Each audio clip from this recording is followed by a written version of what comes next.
जय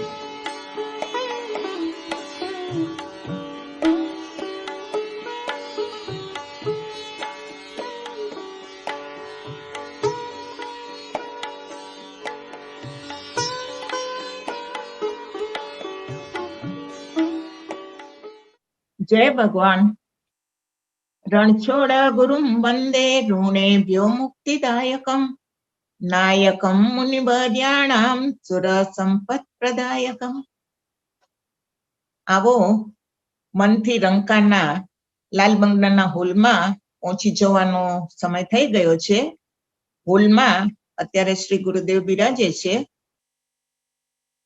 આપણે ત્યાં શ્રાવણ અને અધિક માસનું વિશેષ મહત્વ છે। રંકાના રોકાણ દરમિયાન ત્યાં પણ શ્રાવણ માસના પડઘમ વાગવા શરૂ થઈ ગયેલા, એટલે એને ઉદ્દેશીને શ્રી ગુરુદેવ શ્રાવણ માસના વ્રત નિયમોની ચર્ચાથી પ્રવચન આગળ વધારે છે। આજના પ્રવચનમાં કુંભ મેળા વિશે પણ શ્રી ગુરુદેવે વિસ્તૃત ચર્ચા કરી છે। ગઈકાલે અધૂરા છોડેલા પ્રવચનથી આપણે આજની શરૂआत करिए। शालिवाहन संवत आषाढ़ मास की अमावस्या से शुरू होता है, इसलिए अमावस्या को एक बार अपने अखंड रामायण जी का पाठ रखे तो બધા જ ભક્તો ખૂબ પ્રસન્ન થઈ ગયા અને આનંદથી એ સૂચનને વધાવી લીધું। मैंने माँ और हरिभाई को एक बार कल्पवास करने की इच्छा बताई थी। यहाँ आना और इस तरह से रहना यह भी कल्पवास ही हो गया। सावन का महीना आ रहा है, आप सब 1 महीना तक श्रावण मास में इन नियमों का पालन करें। पहला, मित भाषण।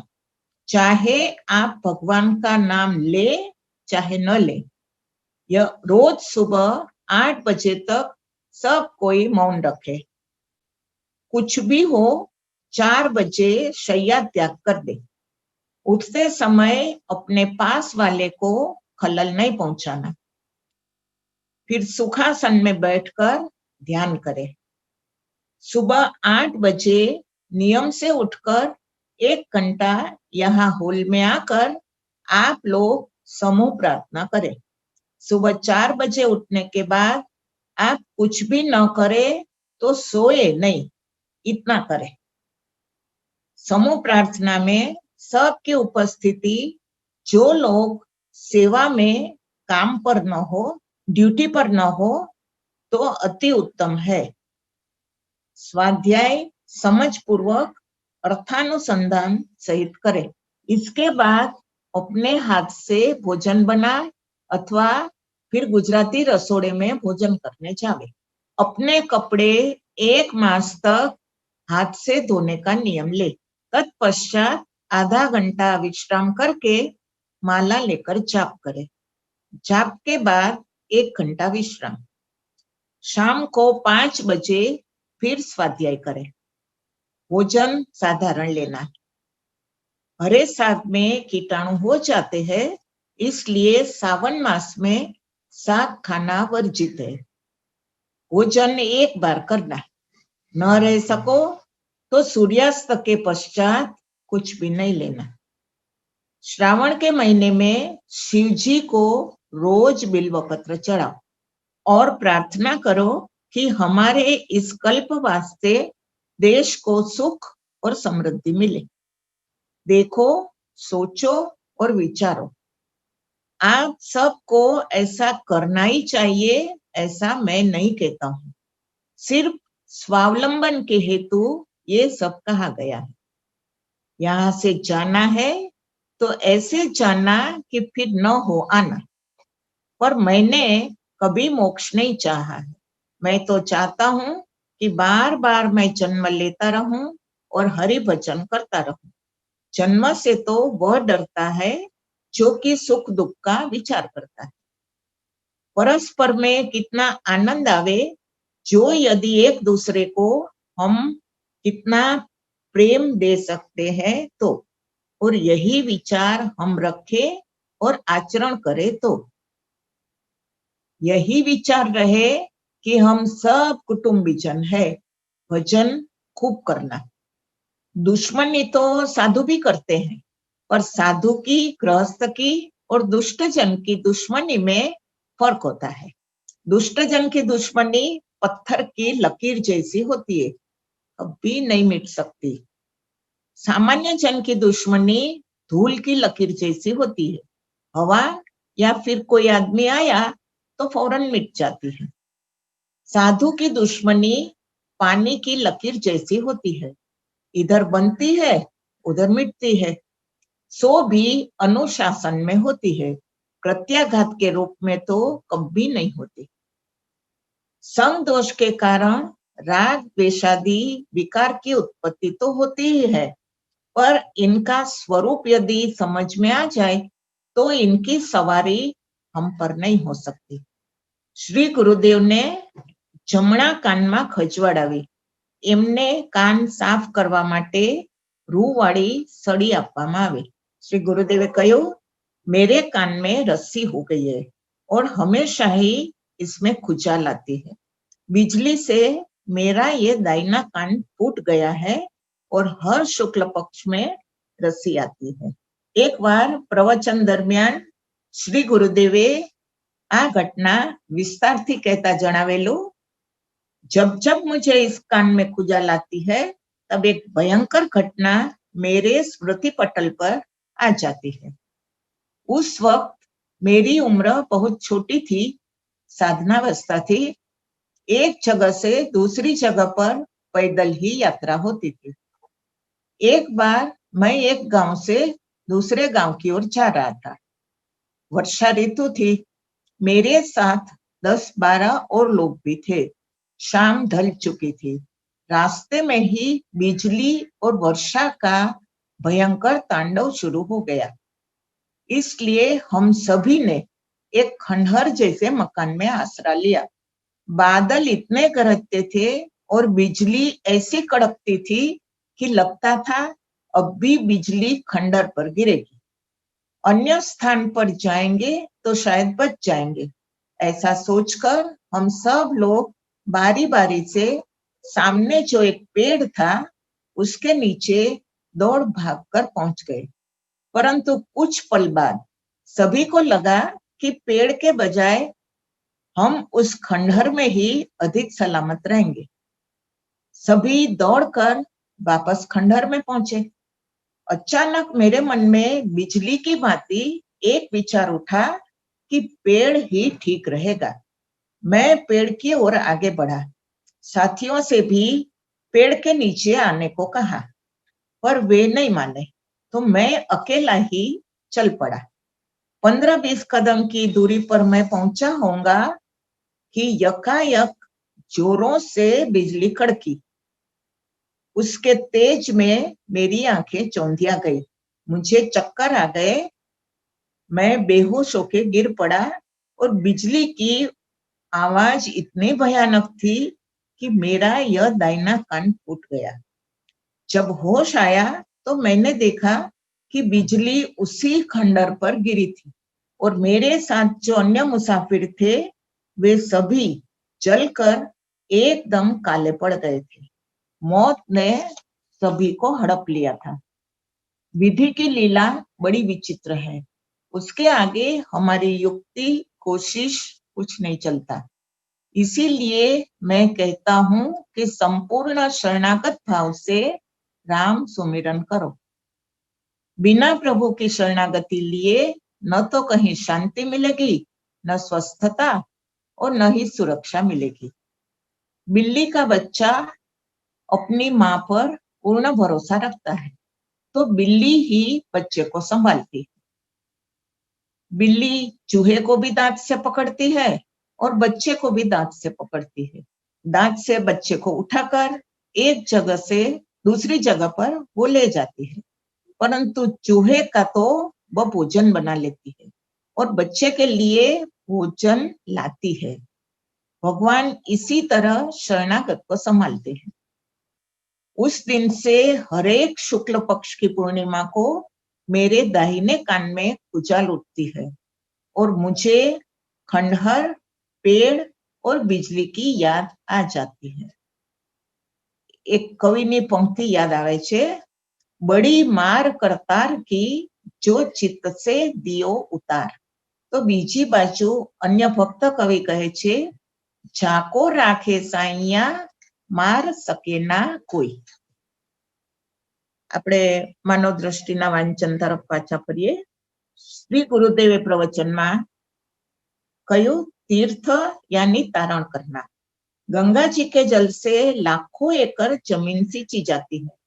जल भी बड़ा विलक्षण है। कहीं से भी आप शीशी में जल भरकर रखिए, बरसों तक उसमें एक भी कीटाणु नहीं पड़ेगा। उसी पानी से खेती हो रही है। इसकी उदारता देखिए कि हम उसमें थूकते हैं, अंग धोते हैं, कफ डालते हैं, फिर भी वह हम पर उपकार करती है। हमें ऐसा नहीं करना चाहिए। क्रोध, ईर्ष्या, द्वेष, प्रेम, अहंकार आदि का कोई आकार नहीं होता, पर शब्द, स्पर्श, रूप, रस और गंध का उनमें उदय होता ही रहता है। ईश्वर साकार निराकार से पर विलक्षण तत्व है। कभी उनको परधी में मत बांधो। प्रवचનમાં આગળ મૌનના ફાયદા જણાવતા શ્રી ગુરુદેવે કહ્યું, मौन रखने के फायदे। मौन रखने से अंतरंग विचार उत्पन्न होते हैं। मौन रखने से वाणी का संयम होता है। मौन से आत्मबल बढ़ता है। मौन रखने से एकाग्रता आती है। और मौन रखने से गैर समझ नहीं होती। मौन रखने से हम झूठ बोलने से भी बच जाते हैं। मौन रखकर हाँ हूं करना, लिखना, ये सब ठीक नहीं, क्योंकि ऐसा करके मन में तो तुम बोल ही लेते हो। जय श्री राम। तारीख 30/7/1967। समय સવારના 7। પ્રાર્થનાની સમાપ્તિ બાદ શ્રી ગુરુદેવ હોલમાં બિરાજ્યા છે। સૌ ભક્તજનો પ્રણામ કરીને પોતપોતાના आसन पर बेसी रहा है।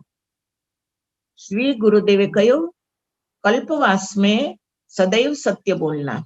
मेरी बात सुनो, कहीं ऐसा न होने पाए कि कोई पूछे ये हल्ला गुल्ला कहाँ हो रहा है, तो कहे कि मौनियों के यहाँ। फिर कोई पूछे कढ़ाई कहाँ चढ़ी है, तो कहे कि फलाहारियों के यहाँ। अरे भाई, फल खाए उसे कढ़ाई की क्या जरूरत रहती है। आप लोग ऐसा नहीं करना। शरीर की निरोगिता प्रथम बात है। ज्वर हो उस दिन नहाना नहीं चाहिए। आपका 1 रोज का नहाना 10 रोज का स्नान बंद करा देगा। संयम यानी संयम। कल्पवास में भोजन 1 टाइम करना, दूसरी बार फलाहार करना। फलाहार में मूंगफली लेना नहीं। बटाटा चाहो तो भले थोड़ा लेना। दही मिल सके तो शाम के वक्त में दही लेना। दूध चातुर्मास में अच्छा नहीं होता है। समष्टि प्रार्थना में सावन का 1 दिन भी नहीं चूकना, बराबर आना। यह तो मैं जानता ही हूं कि अच्छी तिथियों पर आप अखंड रामायण का पाठ तो जरूर करेंगे ही करेंगे। આમ કહીને એમણે મોટા દિવસોએ અખંડ પાઠ કરવા માટેનું અટકતરું સૂચન આપી દીધું। राम के अतिरिक्त कोई भी विचार अपने लिए न आवे तो कल्पवास सफल। कल्पवास का प्रारंभ करने से पहले एक चित्त होकर प्रार्थना करो कि हे दीनबंधु, हे राघव, हम आज से कल्पवास करना चाहते हैं। हम राग द्वेषादि से मुक्त होकर संयम सहित यह 1 मास निकाले, ऐसी हमें शक्ति देना। तन कर, मन कर, वचन कर, देतन का हुए दुख, तुलसी पातक चरत है, देखत ताके मुख। इस समय भारत में हम इतने संकुचित मार्ग से निकल रहे हैं कि देश को अब भगवान की जरूरत है। कल्पवास में सदैव ध्यान में रखना कि हमारा मन पवित्र रहे, हमारे व्यवहार की शुद्धि हो। आत्मबल चाहिए। अब कोई ऐसा पुरुष हो जाएगा जो भारत की नैया संभाल लेगा। सत्य, हितकर वचन और भगवत वचन का मौन में ही शुमार है, मौन ही माना जाता है। શ્રી રમણીકભાઈ રેંકડીવાળા પ્રત્યે દ્રષ્ટિપાત કરીને કહ્યું, युवावस्था की हेकड़ी, व्यापार की रेंकड़ी और वृद्धावस्था की ठेकड़ी कुछ ही दिन चलती है। जो रेंकड़ी वाले उधार देते हैं उनका पैसा बहुत करके वापस नहीं आता है, क्योंकि मजदूरी वालों से उघरानी में बड़ी कठिनाई पड़ती है। शरीर का अर्थ बुंदेलखंड में गाली माना जाता है। दुकानदार में नम्रता जितनी ज्यादा, उतनी ही उघरानी ज्यादा हो सकेगी। यह ध्यान में रहे कि आस्तिक ब्राह्मण, गरम क्षत्रिय और ठंडा व्यापारी ही कुछ कर सकेंगे। कपड़े का व्यापार उधार बगैर चले नहीं। व्यापार में गुस्सा बाधक है। ग्राहक हमारा अन्नदाता है, वह हमारी आर्थिक व्यवस्था करता है, तो वह परमात्मा ही है, उस पर कहीं गुस्सा किया जाता है। ऐसी समझ रखने से व्यापार में कभी बाधा नहीं आएगी। सहन करना सीखना चाहिए। मन बंदर है, कभी एक जगह रहने वाला नहीं है। उपासना में भाव ही मुख्य होता है, अति भाव चाहिए। सामने की मूर्ति को देखकर पाषाण मूर्ति का भी कभी विचार आएगा। इसको हटाने के लिए भाव की जरूरत पड़ती है। महान सौभाग्य उदय हो, वही निरावलंब ध्यान कर सकता है। अवलंबन युक्त ध्यान के लिए ही पूजा पाठ है। भगवत अर्चा में यदि प्रेम न हो तो उसको नहीं करना चाहिए। इष्ट देव को सर्वव्यापी समझना। पूजा की आदत पाड़ देने से हम आगे बढ़ जाएंगे, ऐसा मत मानो। हमको चिन्मयानंद स्वरूप का सतत ख्याल रखना ही होगा। पूजा भाव सहित करना चाहिए। अवध का उदाहरण ले लो। भगवान सबसे मिले, इसमें माधुर्य भाव है, परंतु क्षणमः मिले तब ही भगवाना, इसमें भगवान का ऐश्वर्य है। भगवान के सिवा कोई क्षण भर में सबको नहीं मिल सकता है। मानस जी में गोस्वामी जी ने माधुर्य के साथ में ऐश्वर्य को बार बार लिया है। ईश्वर की व्याख्या अथर्ववेद में है। इसके सिवा और कोई वेद में ईश्वर का नाम नहीं है। अप्राकृत माया का जो पदार्थ है वह ईश्वर है। जब अप्राकृत माया होती है तब उसका नाम ब्रह्म पड़ता है। जब वह सत्व, रज और तम में आती है तब जगत बनता है, और हमारे संस्कार में जब आती है तब उसका नाम माया पड़ता है। ईश्वर में जो अप्राकृत गुण है वह ऐश्वर्य कहलाता है, और ऐश्वर्य का ग्रहण करने वाला ईश्वर कहलाता है। मनुष्य की परिधि है, वो महापुरुष सज्जन तक सीमित रहती है। ईश्वर में हमारे जैसे गुणधर्म नहीं होते हैं। एक ही जगह पर रहे, सायुज्य हो, सखा हो, सब कुछ हो, पर वह सबसे अलग होता है। उदाहरण के तौर पर देखिए, कोई पूछे कि रणछोड़ दास इस वक्त कहाँ है, जवाब मिले कि जेल में है, तब फौरन आपको विचार आएगा कि जरूर कोई अपराध किया होगा। और कोई पूछे कि जेलर साहब कहाँ है, जवाब मिले कि जेल में है, तो तुरंत आप समझ सकेंगे कि ड्यूटी बजाने गए होंगे। इसी तरह जो ईश्वर में प्रवेश करता है उसको कुछ भी लागू नहीं पड़ता। मुझे जेल के कानून लागू होते हैं क्योंकि मैं प्राकृत माया में हूँ, पर जेलर साहब को नियम लागू नहीं होते क्योंकि वे अप्राकृत माया में है। ईश्वर की शक्ति अबाध्य है और वह बराबर अखंड है। समुद्र का जल अखंड है, जब लहर उठती है तब टुकड़े प्रतीत होते हैं। वायु का संयोग होने से अपने को ऐसा दिखता है ऐसे ही ईश्वर अखंड है, इस भावना को परिपक्व करो। जीवन के लिए भोजन अनिवार्य है, इसी तरह मन के लिए ईश्वर चिंतन का भोजन अनिवार्य है। प्रवचन दरमियान श्री गुरुदेव ने जोरથી ખાંસી આવી, થોડો શ્વાસ પણ વધી ગયો।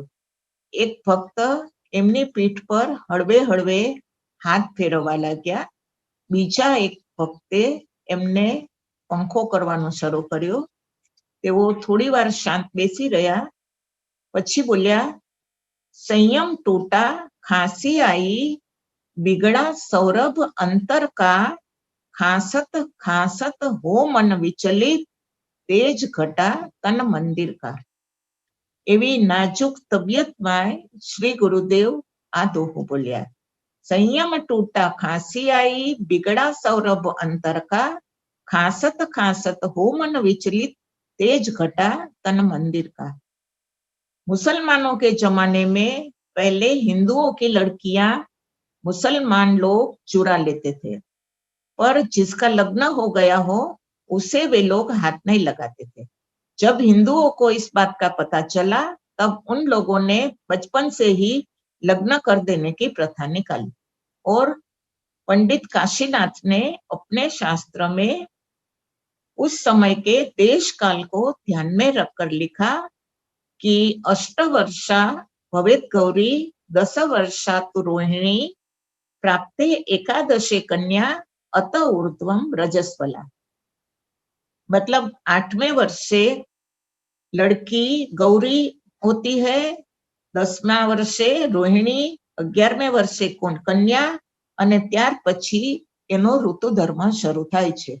इसलिए पंडित काशीनाथ ने लिखा कि 10 वर्ष के अंदर लड़की का ब्याह कर देना चाहिए, क्योंकि उस समय मुसलमानों से लड़कियों को बचाने का इसके सिवा और कोई उपाय नहीं था।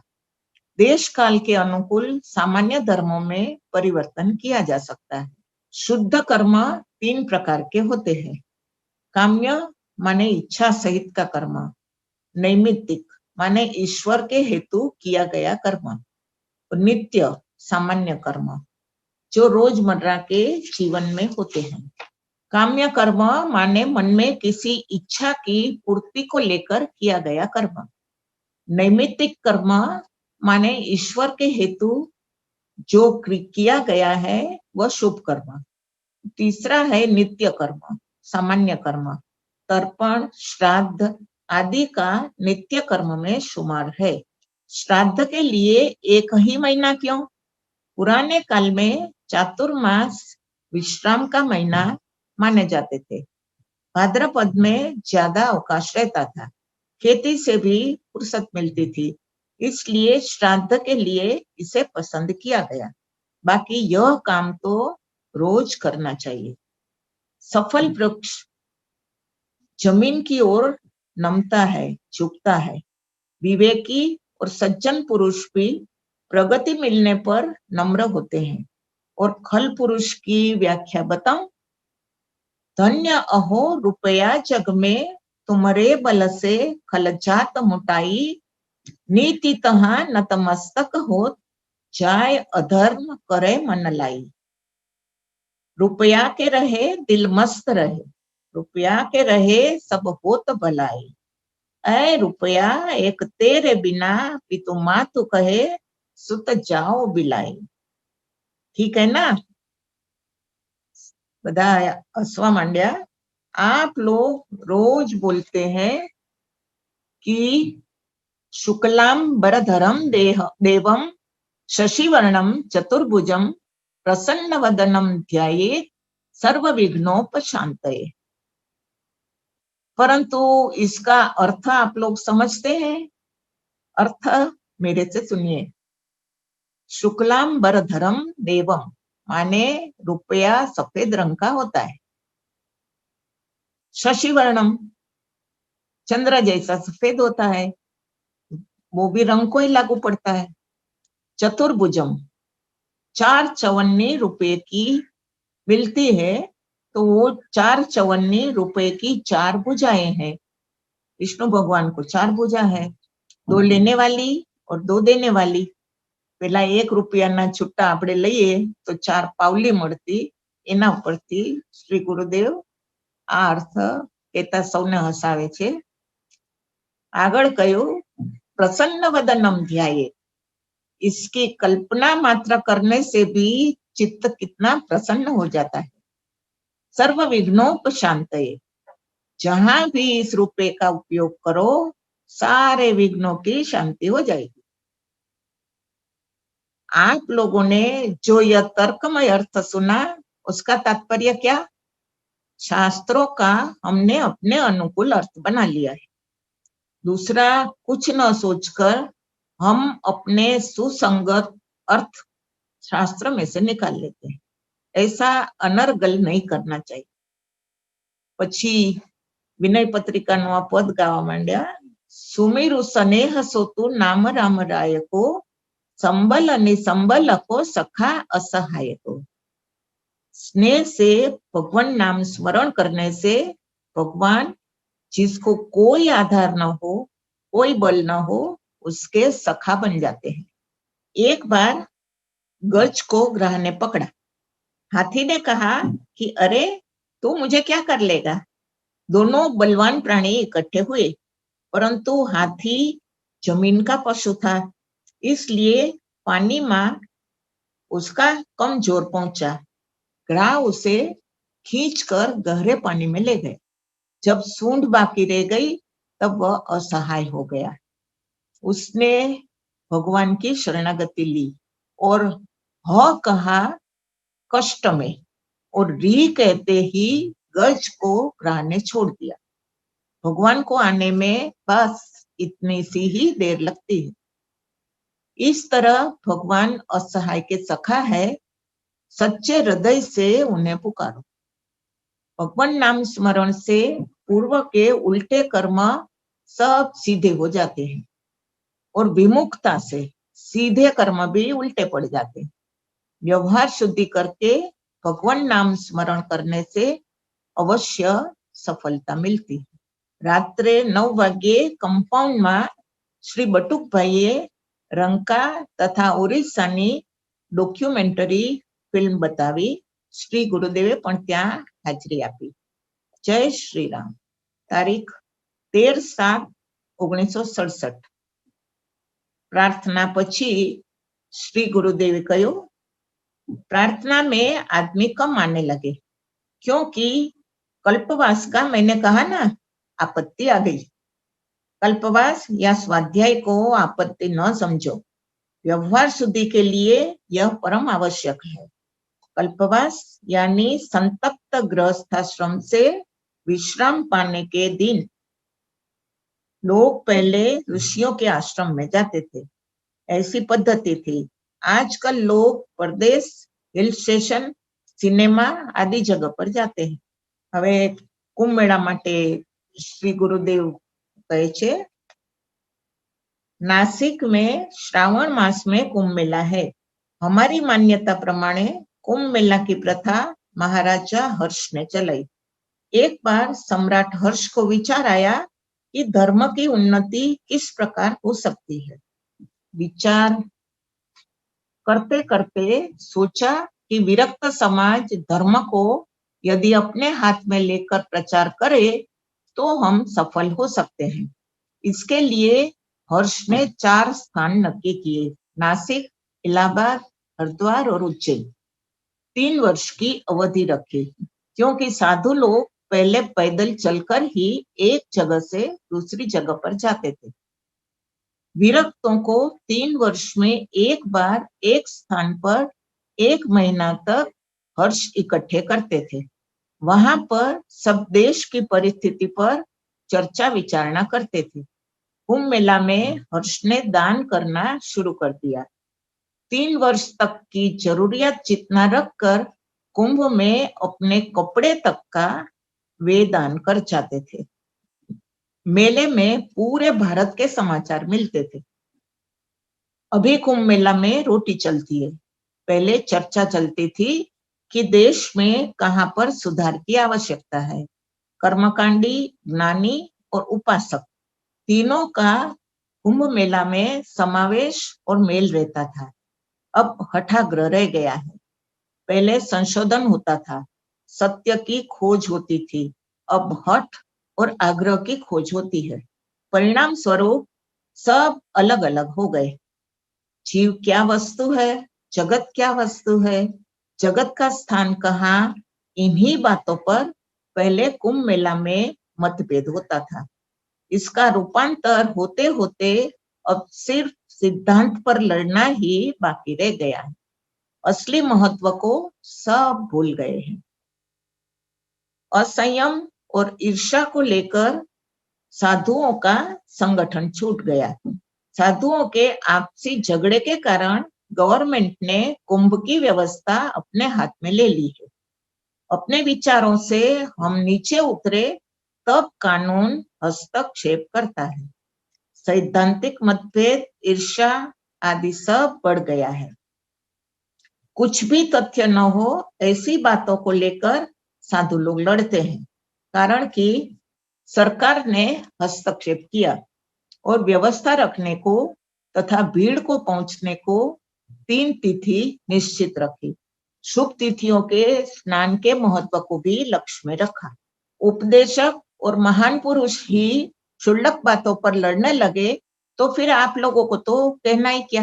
दिन प्रतिदिन दशा खराब होती जाती है और लोग इसे अच्छा मानते हैं। कुछ कहा नहीं जाता, जो करना चाहिए था वह होता नहीं है और नहीं करना चाहिए वह कुंभ में होता है। संगठन शक्ति को हमने नष्ट भ्रष्ट कर दिया। कुंभ में हर्ष के जमाने में साधु लोगों को मंडल के नाम से पहचाना जाता था। मुसलमानों के वक्त में इसका जमात नाम पड़ा और गुरु गोविंद सिंह के जमाने में इसे खालसा के नाम से पहचाना गया। इसके साथ में श्रीमद् भागवत जी में भी एक पौराणिक गाथा जो है उसे जोड़ दिया गया। जब समुद्र मंथन हुआ तब अमृत निकलने पर देव, दानव और मानव में झगड़ा हुआ। सबने कहा कि हम पिएंगे, बंटवारा करो। गरुड़ जी ने सोचा कि यह तो ठीक नहीं होता। वे कुंभ लेकर उड़े। उन्होंने पहले उसे प्रयाग में रखा, उसके बाद नासिक, उज्जैन और हरिद्वार में रखा। 4 जगह पर यह कुंभ रखने की वजह से इसे 4 जगह पर मनाते हैं। वास्तव में इसे हर्ष ने चलाया है। थोड़ी वाરની विश्रांति बाद આગળ ગયો। एक बार एक सेठ जी ने हमको कंबल ओढ़ने को दिया, हमने उसे दूसरे को दे दिया। सेठ जी चिढ़ गए, बोले कि मैंने तो आपको ओढ़ने के लिए दिया था। अरे भाई, मैं कोई गद्दा थोड़े ही हूं जो तुम्हारा सामान ढोता फिरूं। तुम ओढ़ो बराबर, पर किसी को देने का तुमको कोई अधिकार नहीं। हमारी मनोवृत्ति समझने की बात है और कुछ नहीं। परमात्मा तत्व समझकर जितनी हो सके उतनी दीनों की सेवा करो, दीनों पर उपकार करो। कल को कौन जानता है, कल होगा ये निश्चित बात है, पर हम कल होंगे सो निश्चित नहीं है। कल ही लोग कहेंगे कि भाई इनका तो हार्ट फेल हो गया। मृत्यु का कभी विश्वास है? इसके लिए क्यों हाय हाय करते हो? चाहे मंगा लो स्विट्जरलैंड से उत्तम सी घड़ियाल, बना बता सकती नहीं वह अंत समय को काल। जगत में रहकर राजा का रोना रो, सुनाओ किस तरह। ग्वालियर महाराज मर गए तब बड़ौदा महाराज ने शोक प्रदर्शित करने के लिए अपने दीवान को भेजा।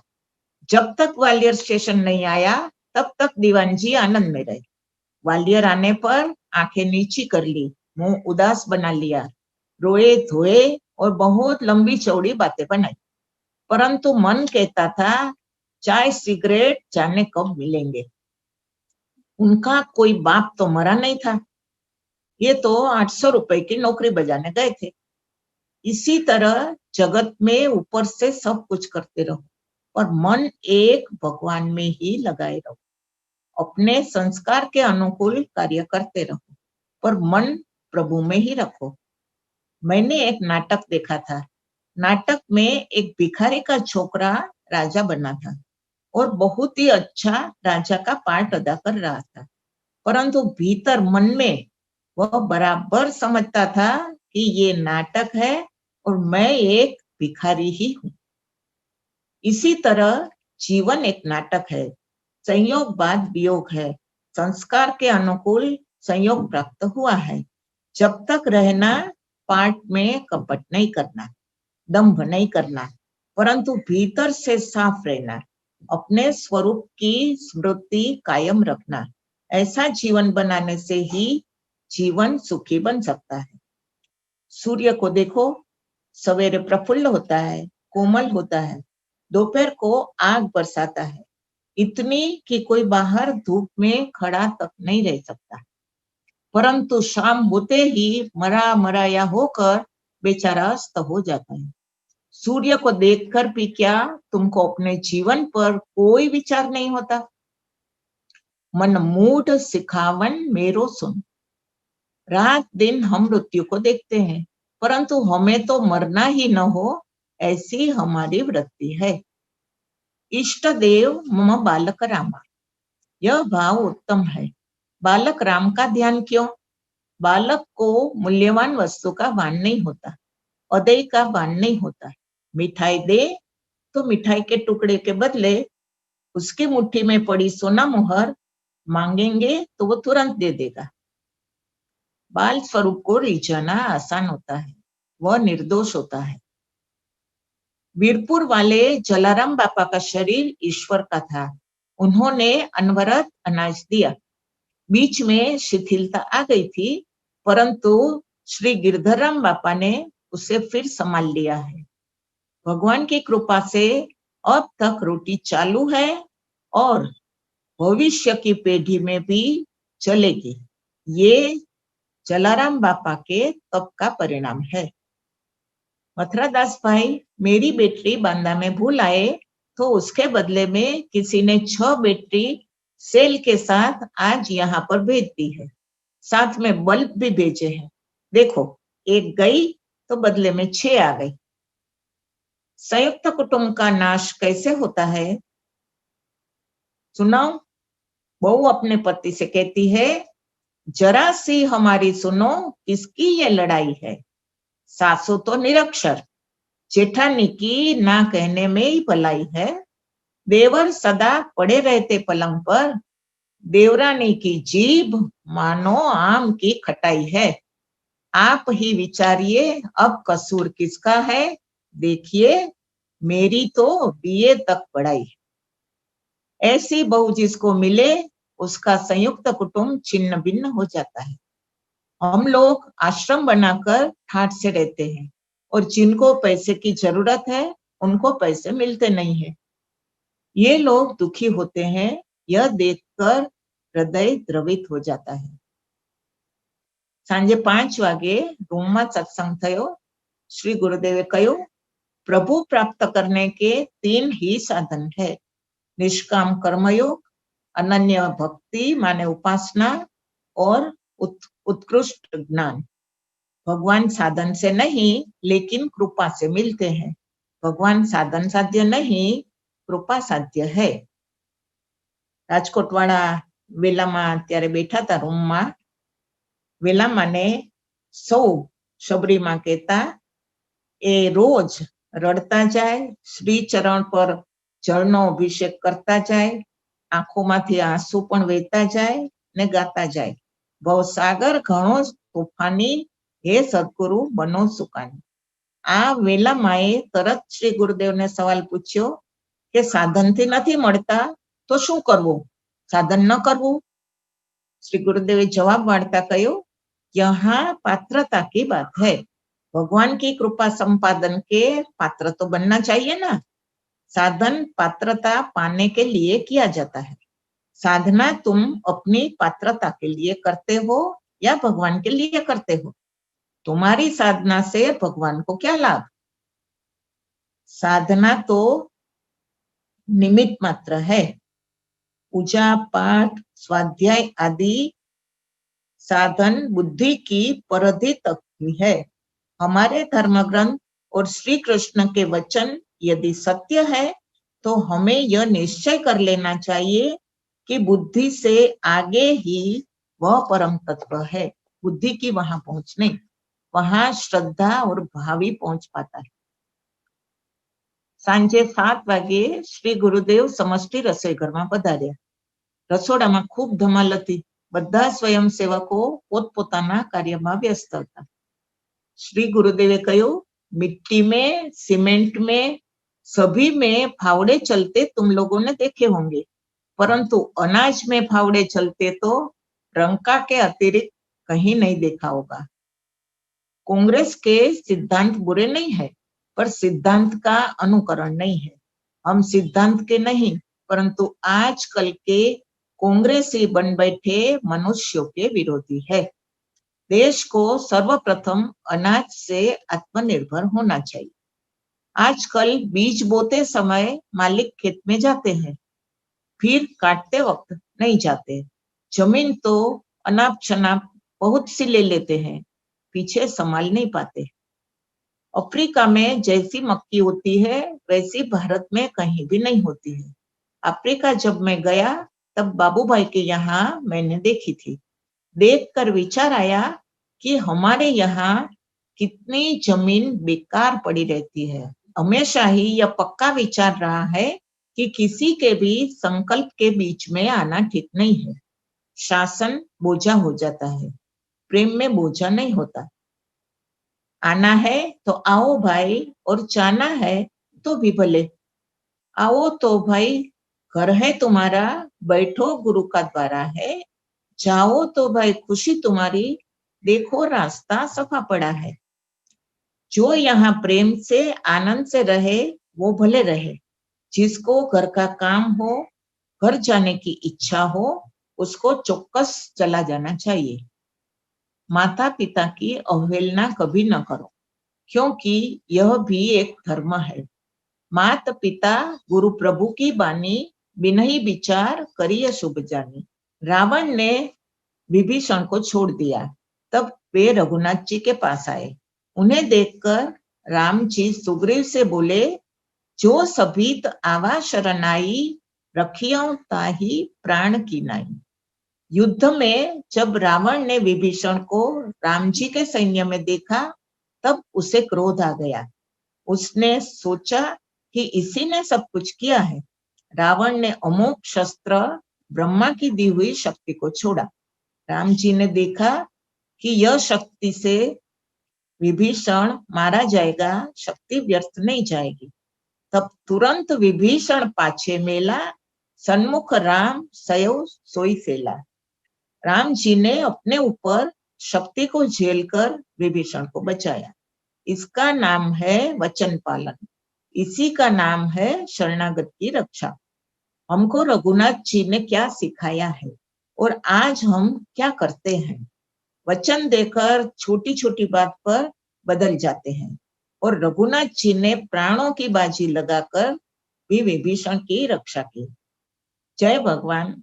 सर्वेत्र सुखिनः सन्तु, सर्वे सन्तु निरामया, सर्वे भद्राणि पश्यन्तु, मा कश्चित् दुःखभाग् भवेत्। दीनदयाल बिरद संभारी, हरहु नाथ जग संकट भारी। मंगल भवनय मंगलहारी, द्रवौ सदशरथय चिर बिहारी। श्री सद्गुरु देव की जय।